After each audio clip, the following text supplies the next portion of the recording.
오늘 말씀의 제목은 복음으로 세상을 밝히라. 한번 읽어보겠습니다. 다 같이 시작. 다시 한번 시작. 예. 오늘은 마태복음 5장 1절부터 배웠던 데를 총정리하는 시간입니다. 그래서 1절부터 16절까지 교독하면서 한꺼번에 보겠습니다. 예수께서 무리를 보시고 산에 올라가 앉으시니 제자들이 나아온지라. 심령이 가난한 자는 복이 있나니 천국이 그들의 것이며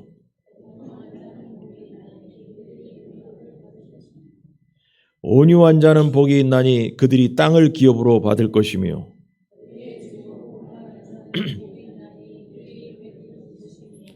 긍휼히 여기는 자는 복이 있나니 그들이 긍휼히 여김을 받을 것이며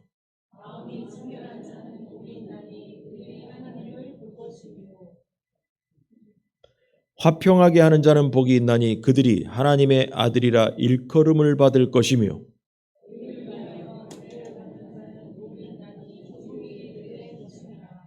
나로 말미암아 너희를 욕하고 박해하고 거짓으로 너희를 거슬러 모든 악한 말을 할 때에는 너희에게 복이 있나니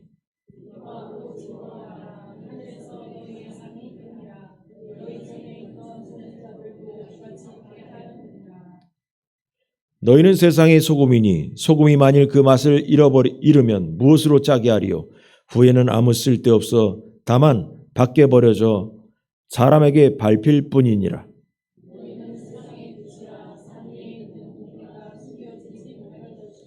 사람이 등불을 켜서 말 아래에 두지 아니하고 등경 위에 두나니 이러므로 집안 모든 사람에게 빛이 있느니라.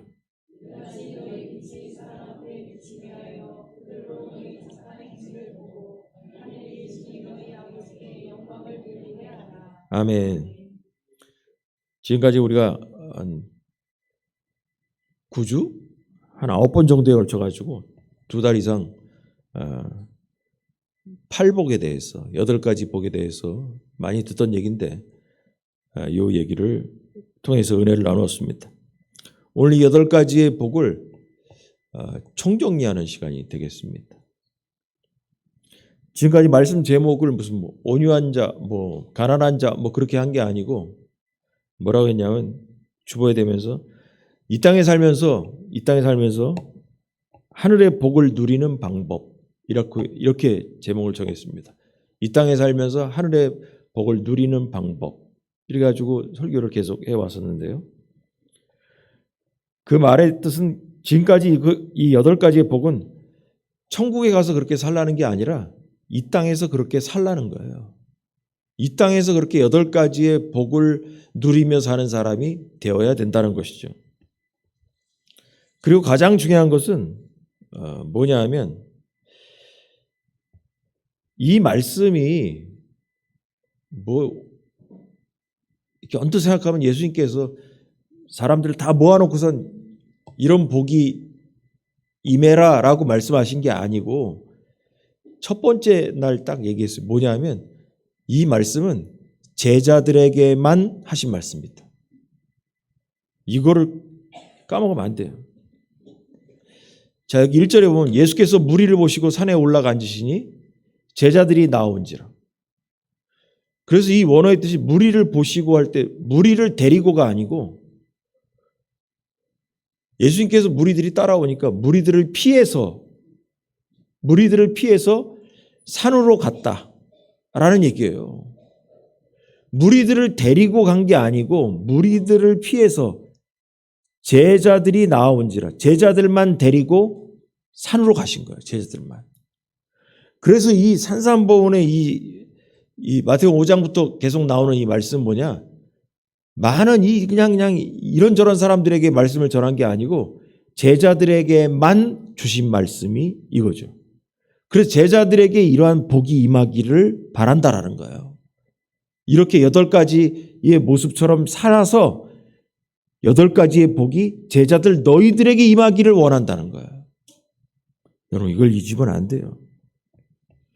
그럼 결국 뭐냐면 제자들은 이렇게 8가지의 인생의 기준을 갖고 이러한 삶을 살라는 거예요. 제자들은. 그럼 왜 그랬을까? 왜 예수님은 무리들에게는 이런 얘기 안 하고 왜 제자들에게만 이런 얘기를 하실까? 무리들은 이렇게 살지 못하니까 그럴 거죠. 뭐 말귀도 못 알아듣는 사람들한테 이런 얘기 하면 뭐하겠어요. 앞으로 5장부터 계속 나오는 이 산산보훈이라는 이 보물 같은 얘기가 뭐 쓸데없이 무리들한테 얘기하면 뭐하겠어요. 그래서 이 무리와 제자를 마태복음은 계속 이 분별한다라고 얘기를 해왔잖아요. 처음부터. 떠오르는 거 그런 거예요. 자주 얘기했던 게 뭐냐면 예수님께서 4가지 밭을 얘기했단 말이에요. 뭐 저기 돌짝밭, 뭐 저기 가시나무밭, 뭐 옥토, 뭐 저런 얘기 했잖아요. 길가밭 뭐 저거 얘기하고 그랬는데 무리들이 있을 때는 비유로 얘기하시고 무리들이 집에 간 다음에 제자들에게는 야 그거 아까 그 저기 비유로 얘기한 거 있잖아. 그 밭은 마음이고 씨는 말씀을 얘기하는 거야. 그러면서 설명을 했단 말이에요. 여러분 이게 중요한 거예요. 그럼 마태는 이 마태복음을 써 내려가면서 예수님은 분명히 예수님을 따라다니다 보니까 깨달은 게 뭐냐? 야 예수님은 무리들에게 주시는 말씀과 제자들에게 주시는 말씀이 내용이 달라. 여러분 이걸 깨달은 거죠. 이 저자는. 그래서 예수님은 예수님의 생각에는 더 쉽게 얘기하면 무리들에게는 싼 말씀이지만 제자들에게는 정말 비싼 말씀을 주시려고 노력을 하는 것 같아. 여러분 이걸 깨달았다는 얘기죠. 그래서 오늘 이 비싼 말씀이 제자들에게 주어진 이유가 결론은 뭐냐? 제자들에게는 이런 거예요. 내가 8가지의 복에 대한 얘기를 얘기하겠는데 너희들 이렇게 8가지의 모습대로 살아야 이 땅에서 8가지의 복을 맛볼 수 있다라고 얘기하시는 거죠. 무리들은 이렇게 살지 못할 테니까. 왜냐하면 무리들의 복의 기준은 세상적이기 때문에 그렇습니다. 그러나 예수님의 제자들의 복의 기준은 하늘에서 주는 복을 바라보고 있기 때문에 이렇게 살라고 얘기하는 거죠. 무리들에게는 백날 얘기를 해도 복의 기준이 세상적인 거죠. 여러분 세상은 있잖아요. 복이 뭐냐? 세상에서 성공하는 것, 돈 많은 것, 힘이 있는 것이 복이라고 얘기하지만 예수님께서 가르쳐 주신 복은 전혀 다른 복의 내용을 말씀하고 계신다는 거예요. 그래서 무리들에게 시간 낭비하고 싶지 않아요. 여러분 참된 복은 하나님의 나라의 성품과 그 성품을 이루어가는 사명 안에서 시작되는 거예요. 여러분 이 8가지 내용을 보면 하나님 나라에서 사는 백성들의 갖춰야 될 성품을 얘기하고 있어요. 성품. 하나님 나라의 복을 소유한 성도는 이 땅에서 어떤 모습을 보여야 될까? 바로 8가지의 복은 제자들이라면 예수 그리스도를 따르는 무리가 아닌 제자라면 8가지의 이 성품을 갖춰야 된다는 거예요. 그래서 지금 총정리하는 거예요. 하나하나 떼서 얘기하면 그냥 그런가 보다 지나가 버렸죠. 그런데 다시 복수하면서 이 8가지의 이 성품을 예수님의 제자라면 갖춰야 된다는 거예요. 자, 그게 8가지 이렇게 정리했어요. 한번 읽어볼까요? 심령이 가라앉은 자부터 시작.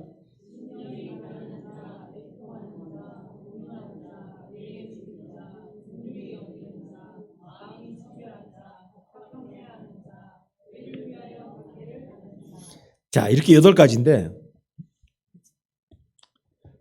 들었지만 또 다 까먹었을 거예요.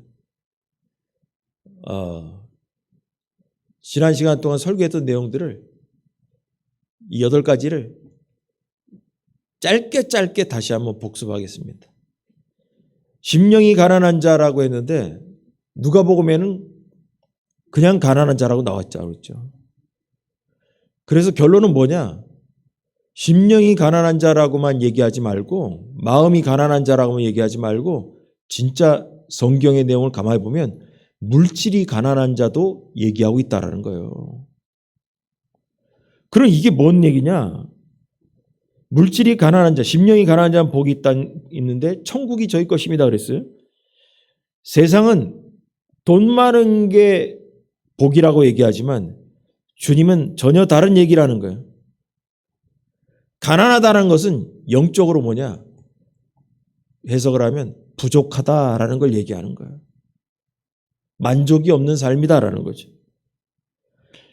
그래서 결국 뭐냐면 하나님 없이 살 수 없음을 아는 그러한 겸손이 바로 복의 시작이다라는 거예요. 돈 많은 사람은 하나님 없어도 살 수 있다고 생각합니다. 맞잖아요. 돈 많은 사람이 있잖아요. 기도도 잘 안 해. 돈 있는데 뭐. 돈이면 다 되는데. 세상적인 기준은 그거죠.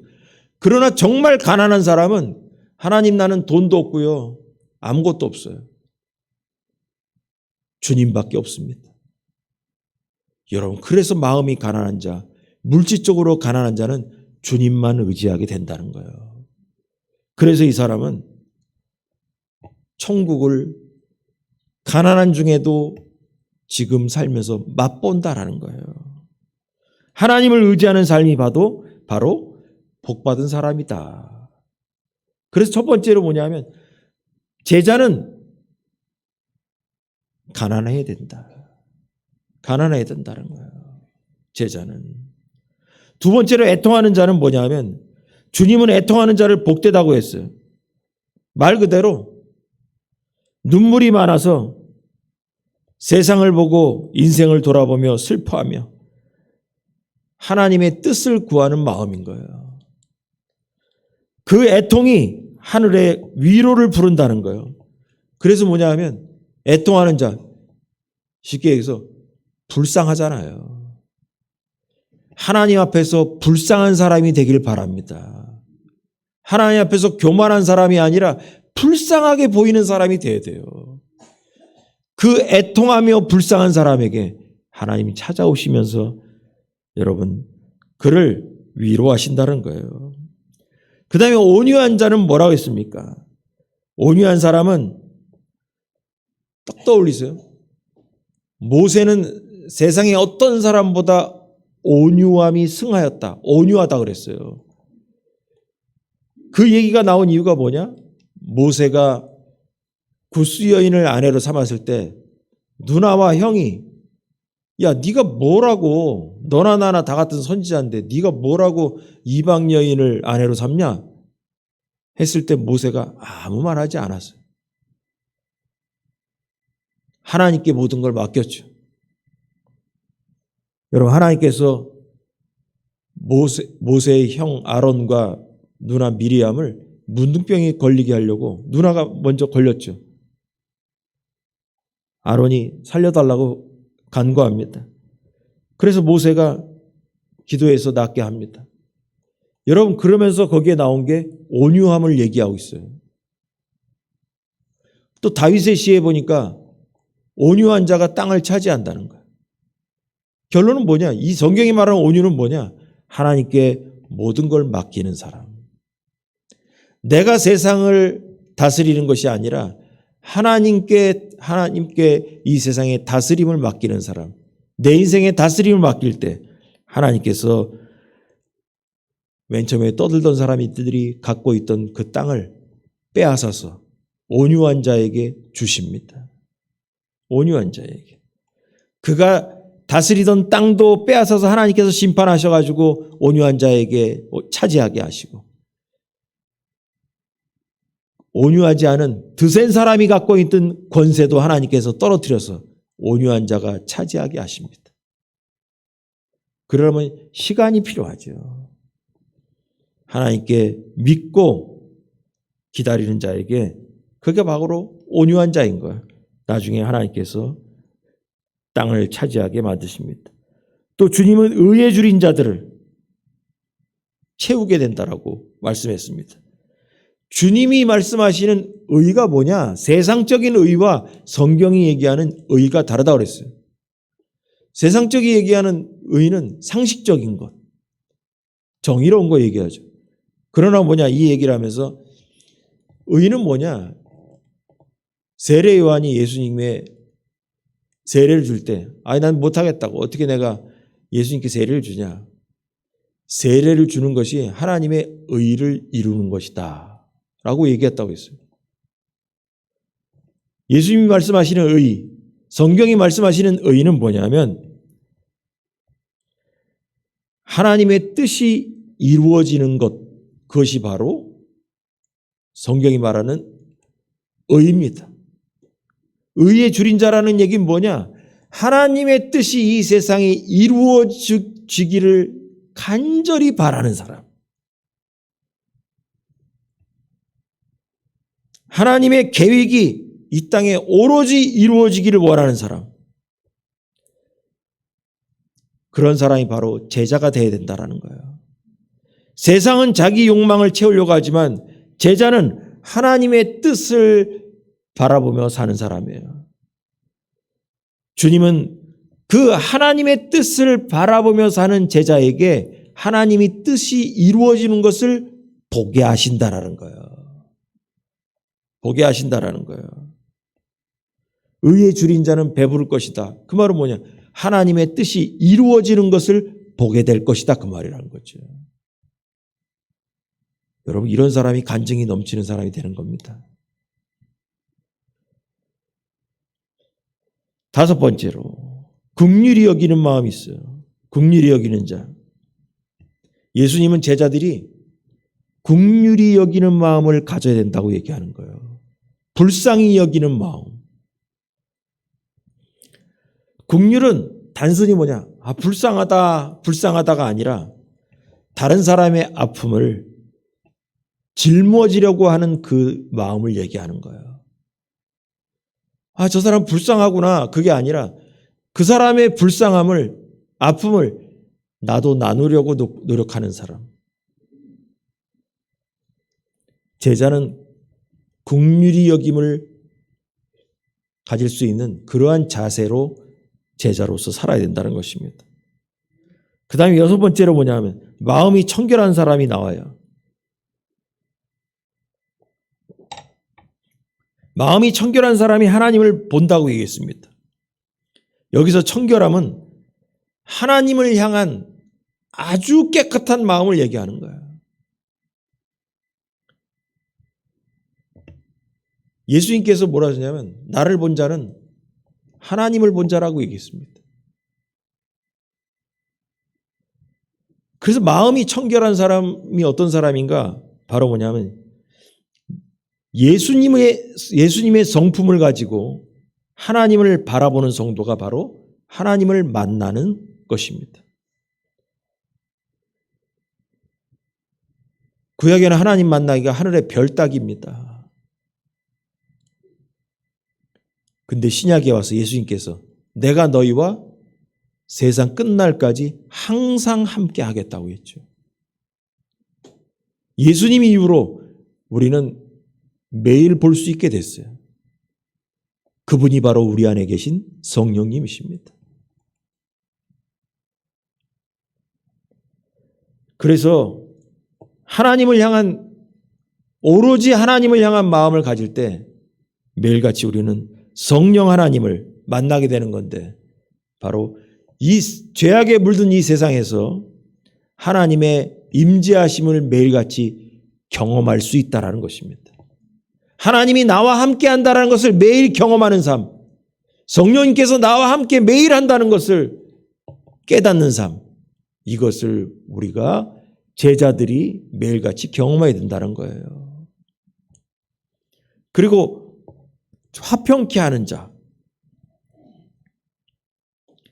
화평케 하는 자는 여러분 세상은 매일같이 싸우고 분쟁 가운데 있어요. 어디를 가도 싸우고 앉았어요.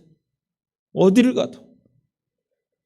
그러나 하나님 아버지의 성품을 닮은 사람이 바로 그 제자가 바로 화평케 하는 사람입니다. 성부, 성자, 성령 삼위일체 하나님은 싸우는 분이 아니라 일체하시는 분이에요. 협동하시는 분이에요. 그래서 예수 그리스도의 제자라면 어딜 갔는지 분쟁을 일으키는 사람이 아니라 화합하게 만드는 사람, 화평하게 만드는 사람이 바로 제자인 것입니다. 그래서 분쟁하는 곳에 가서 예수님의 제자는 어딜 가든지 복음의 가치로 살아가는 사람이기 때문에 세상과 부딪힐 수밖에 없어요. 야, 너만 잘났냐? 너만 잘났냐? 여러분 욕먹습니다. 그러나 주님은 화평케 하다 당하는 그 고난을 복이라고 얘기하십니다. 화평케 하려고 노력하면 세상은 우리에게 칭찬하는 것이 아니라 우리를 꾸짖고 욕을 합니다. 그러나 그 욕먹는 것이 바로 복이라는 것입니다. 왜냐하면 하늘의 상이 준비되어 있다고 예수님 말씀하셨습니다. 제자는 화평하게 하는 사람이 돼야 되지 싸움을 일으키는 사람이 되면 절대로 안 됩니다. 마지막으로 의를 위하여 박해를 받는 자에 대해서 나왔습니다. 의라는 것은 뭐라고 그랬어요? 아까 하나님의 계획을 이루는 것이 의라고 그랬잖아요. 하나님의 뜻이 이루어지는 것이라고 했어요. 하나님의 뜻을 이루기 위해서 박해를 받는 사람은 복받은 사람이라는 거예요. 미래가 아니라 첫 번째 복과 8번째 마지막 복은 뭐라고 그랬어요? 앞으로 그런 복을 받을 것이야. 그게 아니라 지금 복을 받는 중이라고 얘기했죠. 원어의 뜻이. 가난한 자는 복이 있나니 너희가 배부를 것이라고. 배부름을 받을 것이 앞으로가 아니라 지금 배부를 거야. 의를 위하여 박해를 받는 자는 복이 있나니 지금 천국이 주어질 것이야. 가난함 중에도 뭐냐면 박해 중에도 지금 천국을 맛보고 천국이 주어진다라는 거예요. 미래가 아니라 이 땅에서 고난 중에도 천국을 맛보는 삶을 산다는 거예요. 여러분 믿으시 바랍니다. 자, 이 8가지를 이제 했단 말이에요. 8가지 쭉 했는데 이걸 왜 정리를 한꺼번에 해야 되냐? 한 번에 해줘야 돼요. 왜냐하면 이 8가지의 복을 잘 읽어보니까 있잖아요. 심령이 가난하고 물질적으로 또 가난해야 돼. 애통하는 사람이 돼야 돼. 온유한 사람, 의에 줄이고 긍휼히 불쌍히 여기는 사람도 돼야 돼. 마음이 청결하고 화평케 하는 사람이 돼야 돼. 의를 위하여서 박해를 받는 자도 돼야 돼. 이게 바로 예수님께서 제자들에게 너희들은 이렇게 살아야 돼. 그런데 있잖아요. 이게 바로 8가지의 복이 바로 8가지의 성품이라고 아까 얘기했습니다. 그러면 다시 이걸 얘기하면 이거 8가지의 복은 예수님의 성품이에요. 예수님께서 이 8가지를 갖고 계신 거예요. 복의 근원 되신 예수님께서 이 8가지의 성품을 지니고 계시는 거예요.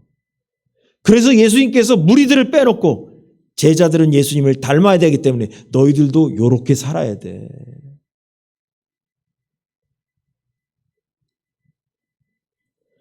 그런데 여러분, 예수님처럼 살게 되면 결론이 뭐냐면 오늘 본문을 보니까 희한하게 8가지의 복을 얘기하다가 끄트머리에 뭘 집어넣었냐면 이렇게 살면 고난이 온다 라고 얘기합니다. 자, 마태복음 5장 11절과 12절 팔복이 끝난 다음에 이렇게 얘기해요. 나로 말미암아 다 시작.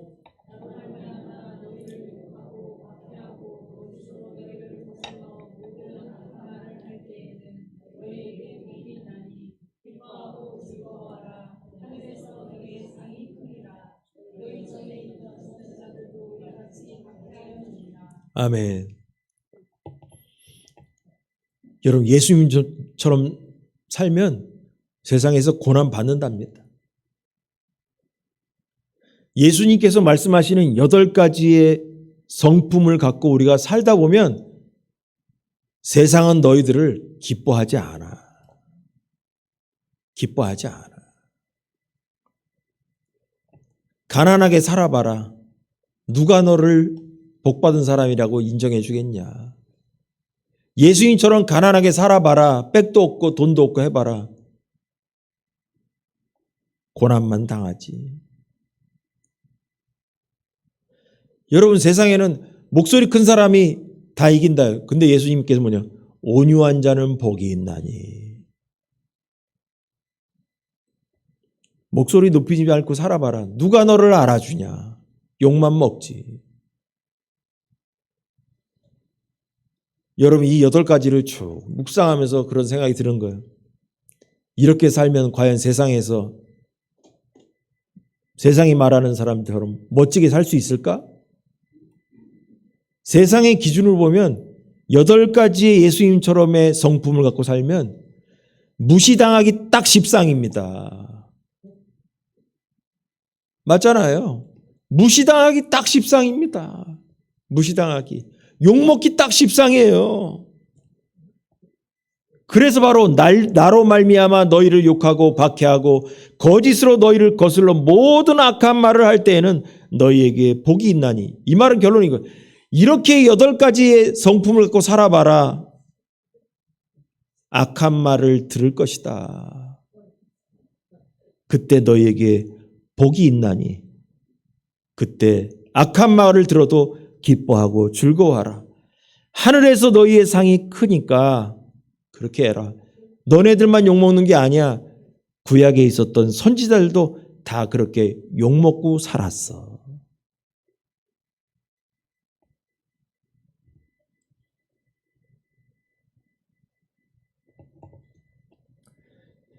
그런데 여러분, 이 땅을 살면서 우리는 예수님의 성품인 이 8가지 성품을 닮아야 하는데, 그런데 가만히 생각해 보니까 있잖아요. 그런데 이 성품은요, 다른 사람과의 만남에서 나타납니다. 쉽게 얘기하면 이런 거예요. 저기 텔레비 프로에 오래전부터 이런 얘기죠. 나 혼자 산다라는 그 프로그램이 있어요. 산속 가서 돛 닦고 사는 사람도 있어요. 여러분, 산속에 들어가서 의롭게 살고 의를 위하여 핍박받을 일도 없고 있잖아요. 산속에 혼자 살아봤자 예수님이 말씀하신 이 8가지 성품이 나올 이유도 없습니다. 아무도 알아주지 않습니다. 아무도 그렇게 산다고 해서 고난을 주고 박해하거나 욕을 하지 않습니다, 여러분. 그럼 예수님께서 말씀하시는 이 8가지의 성품은 뭐냐? 산속에서 나타난 것이 아니라, 골방에서 나타나는 것이 아니라 사람을 만날 때 이 8가지의 성품이 나타나야 됩니다. 화평케 하는 사람이 돼야 되고, 의에 줄이는 사람이 돼야 되고, 온유한 사람이 돼야 되고. 여러분, 산속 가서 나무 잡고 앉아서 소나무 잡고 앉아서 온유하면 뭐합니까? 아무 소용이 없어요. 온유한 자는 복이 있나니. 언제 나오냐? 다른 사람들을 만났을 때 온유한 사람으로 살아야 된다는 거죠. 그런데 다른 사람을 만날 때 나타나는 이 8가지가 이렇게 살다 보면 고난이 온다는 거예요. 박해를 당한다는 거예요. 그럼 한마디로 뭐냐? 여러분, 예수님의 제자답게 산다는 것은 고달프다라는 겁니다. 예수님의 제자답게 산다는 건 고달픈 거야. 예수님께서 제자들에게 딱 말씀하시는 거예요. 나를 닮아서 하늘나라의 복의 기준을처럼 살면 인생 고달퍼. 고달플 거야. 여러분, 그런데 이것이 예수님은 복받은 것이라고 얘기합니다. 정상적이라는 거예요. 그럼 또 생각해 봤어요.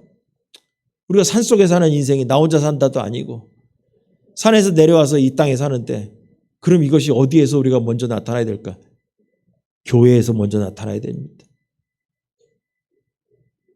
성도는 이 교회 안에서 8가지의 모습으로 먼저 나타나야 됩니다. 교회 안에서 연습해야 됩니다. 이런다고 해서 교회에서 박해할 일이 없겠죠. 연습하고 뻔뻔해지고 담대해지고 용기가 있은 다음에 여러분, 세상에 가서 이렇게 살아야 됩니다.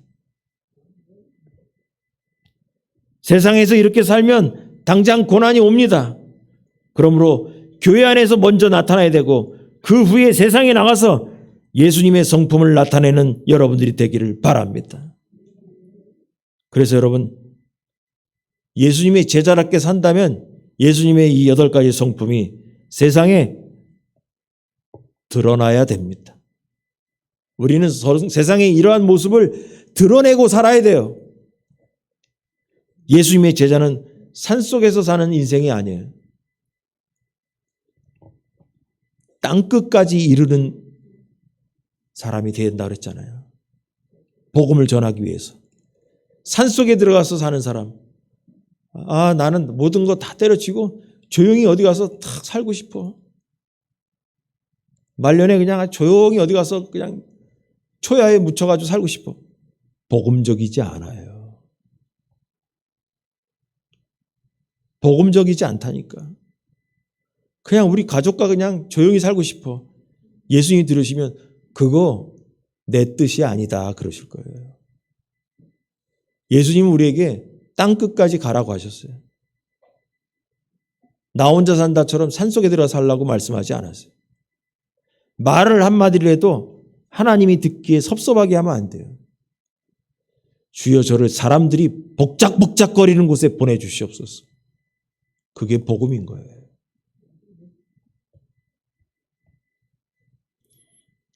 자, 왜 자꾸 그 얘기하냐? 예수님이 그렇게 말씀하시기 때문에. 자, 마태복음 5장 13절부터 16절까지 다 같이 읽겠습니다. 시작.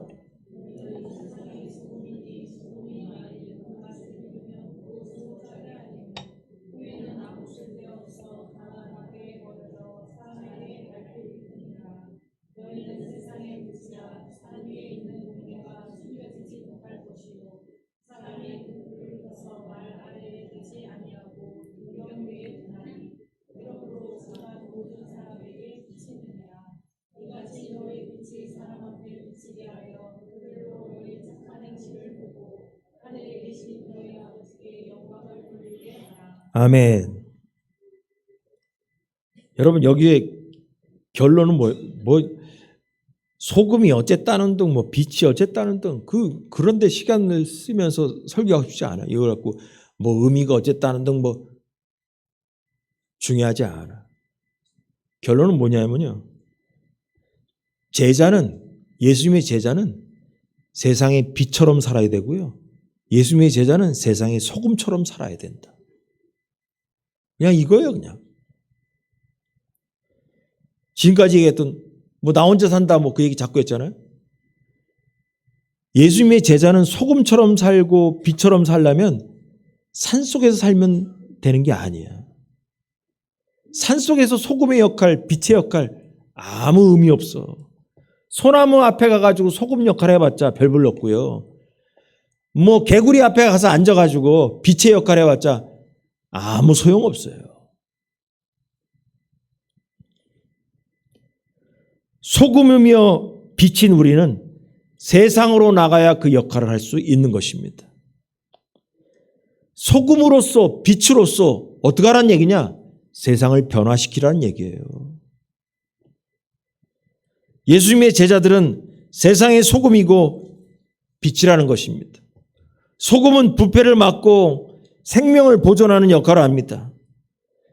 제자의 삶이 바로 뭐냐면 세상의 부패를 막는 방부제 역할을 해야 된다는 거죠.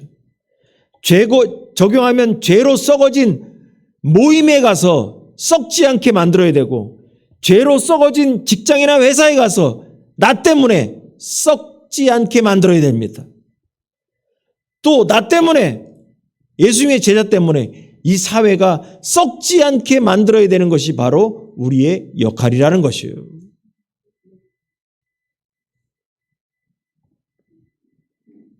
만약에 제자가 예수 그리스도를 믿는다고 하는 성도가 소금과 같은 기능을 잃어버리면 완전히 무가치한 존재가 돼서 아무 쓸데가 없어가지고 땅에 버려져서 밟힌다고 했죠.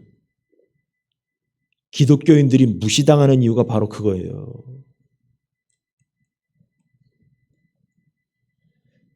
기독교인들이 교만해서 목에 힘주고 다니라는 게 아니에요.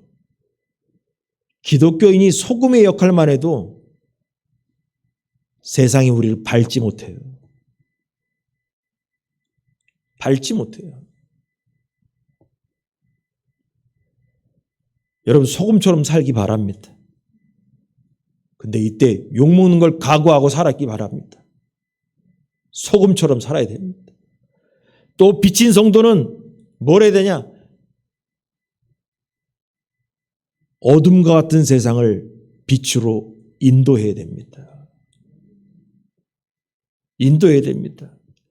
여러분 세상은 썩어서 죄로 인해서 어둡다고 다 얘기합니다. 그래서 어쩌라고? 예수님의 제자는 그런다 할지라도 복음의 빛으로 세상을 밝혀야 되는 겁니다. 뭐 빛 얘기 나오니까 사람이 등불을 켜가지고 말 아래 두지 아니하고 등경 위에 두나니, 여러분 불 킨 다음에 밑에다 놓지 않고 높이 나서 세상을 밝힌다는 거예요. 예를 들면 촛불을 켜가지고 높은 데 놓지 여기 밑에 놓지 않는다라는 거예요. 여러분 복음을 접한 예수님의 제자는 이 복음을 세상에 높이 들어가지고 세상을 밝게 하는 사람이지, 복음 접한 사람이 저 밑에 땅에 둬가지고 숨겨놓고서 나 혼자 잘 먹고 잘 살아, 이게 아니라는 거예요. 복음의 빛을 받은 사람은 세상을 비추어야 된다라는 거예요.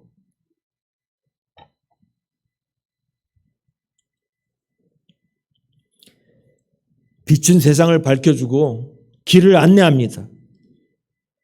빛으로 오신 예수 그리스도 안에서 빛의 자녀가 된 우리 성도는 그 빛을 세상으로 향해야 되는 것입니다. 제자의 삶이 빛나는 이유는 바로 그 빛의 근원이신 예수님이 계시기 때문에 그렇습니다.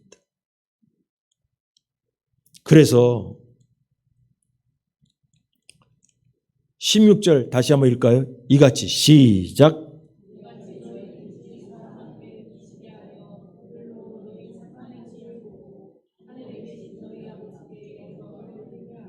아멘. 빛처럼 사는 인생, 소금처럼 사는 인생. 빛처럼 살고 소금처럼 사는 게 바로 뭐냐? 앞에서 얘기했던 8가지의 성품을 갖고 사는 인생이 빛된 인생이고 소금된 인생인 거예요.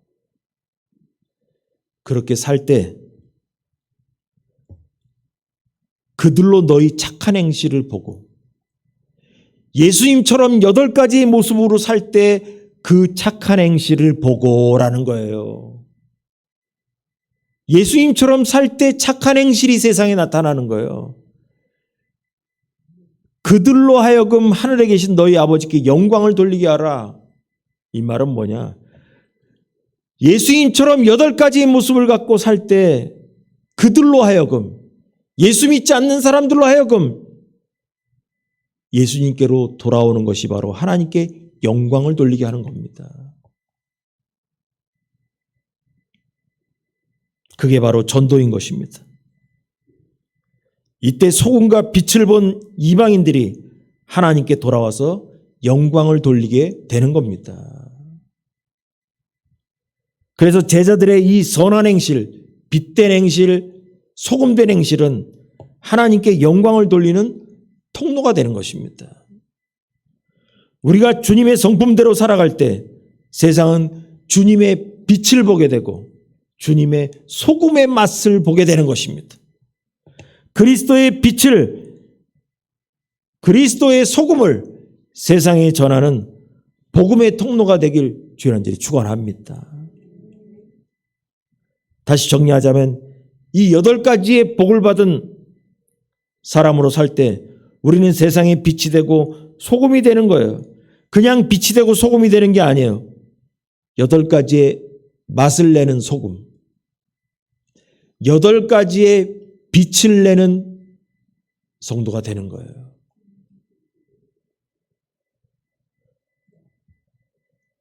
자, 그래서 이렇게 듣고 보니까 또 정리하면 이런 거예요.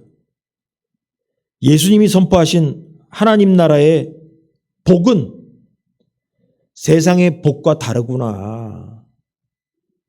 완전히 다른 얘기하고 앉았구나. 여러분, 그래서 제가 여러분께 자주 얘기 드렸어요. 예수님을 영접하면 돈 많이 번다. 그런 식으로 얘기하지 마라. 예수님 만나면 물질의 복을 받는다. 그런 얘기 하지 마라. 성경에 그런 얘기 나온 게 없다. 예수님이 말씀하시는 복의 기준이 다르지 않냐. 다르지 않냐. 그러므로 뭐냐. 예수님을 만나도 있잖아요. 가난한 사람이 있을 수 있다니까. 예수님을 만나도 있잖아요. 평생 물질이 풍성하지 않고 살다가 가는 사람도 있다니까. 그래서 우리가 함부로 있잖아요. 예수 믿는데 저 사람 이렇게 지지리도 못 살고 그렇게 얘기할 수 없다니까. 주님만이 아시는 거예요. 우리가 세상의 기준을 갖고 성도들의 삶을 평가할 수 없다라는 거예요. 여러분, 예수님의 제자들이 성경의 기준을 보면 있잖아요. 예수님처럼 살다가 다 순교를 해버렸어. 근데 결론을 보니까 예수님 뭐라고 했어요? 하늘의 상이 준비되어 있다고 하잖아. 세상 사람들을 보기에는 복이 없는 사람들이죠. 그러나 예수님의 기준을 보면 복 받은 사람이죠. 그러므로 우리가 교회를 다니면서 예수님 만났다고 하면서도 세상적 기준을 갖고 기도하고 세상적 기준을 갖고 다른 사람을 잣대를 갖고 평가하고 하면 안 된다라는 거죠.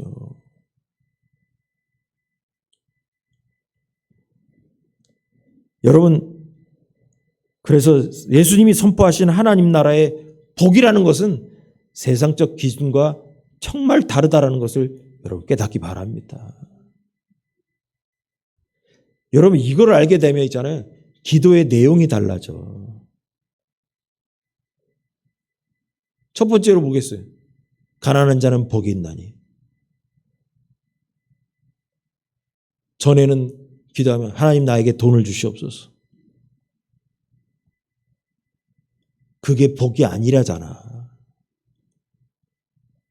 예수님 그렇게 말씀하잖아요. 그게 복이 아니라고 그러잖아.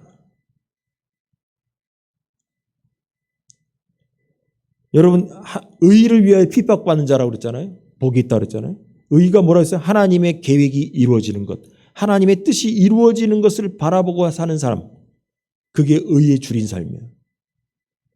하나님의 뜻을 얘기하다가 욕먹을까 봐 무서워가지고 조용히 살지 뭐. 아니야. 의의 줄인 사람이 돼야 돼. 그게 바로 뭐냐? 하나님의 뜻이 이루어지기를 위해서 떠들어도 욕먹는다는 것을 감수하는 사람.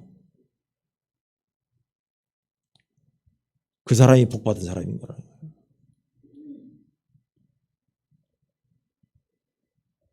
여러분, 복음의 사람은 그리스도를 전하는 복의 통로로 살아야 됩니다. 이방인들이 너희의 착한 행실을 보고 하나님께 영광을 돌리게 하라 했잖아요. 우리가 살고 있는 예수님처럼 사는 그러한 8가지의 성품을 보고 세상 사람들이 하나님께로 돌아오게 하는 역사가 이루어져야 되는 것입니다. 그게 바로 빛이고 소금인 것입니다. 여러분, 그래서 주님께서 알려주시는 이 8가지의 복은 우리에게 지금 결단을 요구합니다. 나는 세상의 복을 추구하는 사람입니까? 아니면 나는 천국의 복을 누리며 살고 있고 이것을 세상에 나타내려고 길을 쓰는 사람입니까? 우리의 복의 기준을 바꿔야 됩니다. 소금처럼 빛처럼 살아서 우리의 삶이 주님의 말씀처럼 세상을 변화시키는 복받은 성도가 되길 주의 이름으로 축원합니다. 기도하겠습니다. 우리 다 같이 주여 삼창하시고 기도하면서 8가지 다 기억 안 날 거예요. 8가지 중에서 나에게 찔리는 거라도 하나 있다면 그거 붙잡고라도 내가 복의 기준을 바꾸겠습니다. 내 마음에 들어있는 세상의 복의 기준을 바꿔서 나를 통해서 세상의 빛과 소금으로 하나님께 영광을 돌리는 제자가 되길 원한다는 마음으로 결단하고 다 같이 주여 함께 기도하겠습니다.